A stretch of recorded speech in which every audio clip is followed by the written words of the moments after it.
இதுக்கு பயங்கரமா வலிக்குது கீதா. அதான் நான் எவ்வளோ ஸ்லோவா இறங்கி நடக்கிறேன். அச்சோ, ஏக்கா நீங்க உளுந்தங்களி சாப்பிடுறது இல்லையா? இல்லையே. என்னக்கா, உளுந்தங்களி செஞ்சு சாப்பிட்டா எவ்வளவு நல்லது தெரியுமா எலும்புங்களுக்கு? செய்ய தெரியாதே.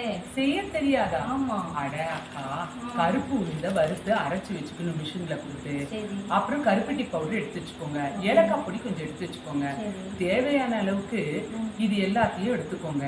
முதல்ல உளுந்த பவுடரையும் அப்புறம் கருப்பட்டி பவுடரு கொஞ்சமா ஏலக்காய் பவுடரு தண்ணி ஊத்தி குழைச்சி அடுப்புல வச்சு அப்படியே கிளறிட்டே இருங்க. கொஞ்சம் இறுகி வர நேரத்துல நல்ல எண்ணெயை ஊத்துங்க தேவையான அளவுக்கு. அதையும் ஊத்தி கிளறிட்டே இருக்கும்போது களி பக்குவம் வரும்போது எண்ணெயை கக்க ஆரம்பிச்சிடும். அதுக்கப்புறமா ஸ்டவ் ஆஃப் பண்ணிட்டு எவ்வளவு உங்களுக்கு வேணுமோ அந்த அளவுக்கு நீங்களும் உங்க குடும்பத்துல மாமா பிள்ளைங்க எல்லாருமே கொஞ்சம் கொஞ்சம் வச்சு சாப்பிடுங்க.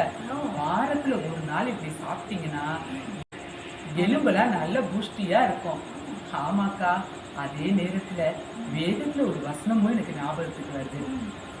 நீதிமொழிகள் 15ஆம் அதிகாரம் 30ஆம் வசனத்துல சொல்லப்பட்டிருக்கு, நற்செய்தி எலும்புகளை புஷ்டியாக்கும். ஆமாக்கா, நற்செய்தின்னு சொன்னா இந்த வேத புத்தகம் தான் நற்செய்தி. இது அனுதினமும் நம்ம வாசிச்சோன்னா நம்ம எலும்புகள் மட்டும் இல்ல, நம்ம சரீரம் முழுதுமே நல்ல புஷ்டியா ஆரோக்கியமா இருக்கும். என்ன ஜனங்களே, நீங்களும் எலும்புகளுக்கு உளுத்தங்களி எடுக்கிறீங்களோ இல்லையோ, அனுதினமும் ஆவி ஆத்மா சரீரம் அனைத்தையும் புஷ்டியா வச்சுக்கணும்னா இந்த வேதத்தை தினமும் வாசிங்க. God bless you all.